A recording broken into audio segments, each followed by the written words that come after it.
Assalamualaikum warahmatullahi wabarakatuh. Perkenalkan, saya dari kelompok 7, nama Cindy Melitasari, NIM 19571010. Di sini saya akan menjelaskan tentang materi pengembangan profesi keguruan dengan dosen pengampu Ibu Dini Palupi, MPD. A. Landasan bimbingan dan konseling. Agar dapat berdiri tegak sebagai sebuah layanan profesional yang dapat diandalkan dan memberikan manfaat bagi kehidupan, maka layanan bimbingan dan konseling perlu dibangun di atas landasan yang kokoh dengan mencangkup landasan filosofi, landasan psikologi, landasan sosial budaya, dan landasan ilmu pengetahuan dan teknologi. Apa itu landasan filosofi? Landasan filosofi merupakan landasan yang dapat memberikan arahan dan pemahaman khususnya bagi konselor dalam melaksanakan setiap kegiatan bimbingan dan konseling yang lebih bisa dipertanggungjawabkan secara logis, etis, maupun estetis. Apa itu landasan psikologis? Landasan psikologis merupakan landasan yang dapat memberikan pemahaman bagi konselor tentang perilaku individu yang menjadi sasaran layanan atau klien. Secara luas, untuk bisa hidup bahagia, manusia memerlukan keadaan mental psikologis yang baik, selaras, seimbang. Apa itu landasan sosial budaya? Landasan sosial budaya merupakan landasan yang dapat memberikan pemahaman kepada konselor tentang dimensi kesosialan dan dimensi kebudayaan sebagai faktor yang mempengaruhi terhadap perilaku individu. Dan yang terakhir itu ada landasan ilmu pengetahuan dan teknologi. Layanan bimbingan dan konseling merupakan kegiatan profesional yang memiliki dasar-dasar keilmuan, baik yang menyangkut teori maupun prakteknya. Pengetahuan tentang bimbingan dan konseling disusun secara logis dan sistematis dengan menggunakan berbagai metode seperti pengamatan, wawancara, analisis dokumen, prosedur tes, dan lain-lain, yang dituangkan dalam bentuk laporan penelitian, buku, teks, dan tulisan-tulisan ilmiah lainnya. B. Prinsip-prinsip operasional bimbingan dan konseling di sekolah. Prinsip bimbingan dan konseling menguraikan tentang pokok-pokok dasar pemikiran yang dijadikan pedoman program pelaksanaan atau aturan main yang harus diikuti dalam pelaksanaan program pelayanan bimbingan dan konseling. Dapat juga dijadikan sebagai seperangkat landasan praktis atau aturan main yang harus diikuti dalam pelaksanaan program pelayanan bimbingan dan konseling di sekolah. Elkin dalam Prayitno 1994 menegaskan 6 prinsip untuk menumbuh kembangkan pelayanan bimbingan konseling di sekolah. Yang pertama itu, konselor harus memulai karirnya sejak awal dengan program kerja yang jelas dan memiliki kesiapan yang tinggi untuk melaksanakan program tersebut.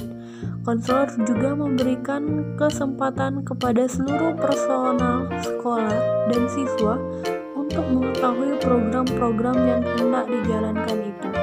Yang kedua, konselor harus selalu mempertahankan sikap profesional tanpa mengganggu keharmonisan hubungan antar konselor dengan personal sekolah lainnya dan siswa. Dalam hal ini, konselor harus menonjolkan profesionalnya, tetapi menghindari sikap elitis atau kesombongan atau keangkuhan profesional. Yang ketiga, konselor bertanggung jawab untuk memahami peranannya sebagai konselor profesional dan menerjemahkan peranannya itu ke dalam kegiatan nyata.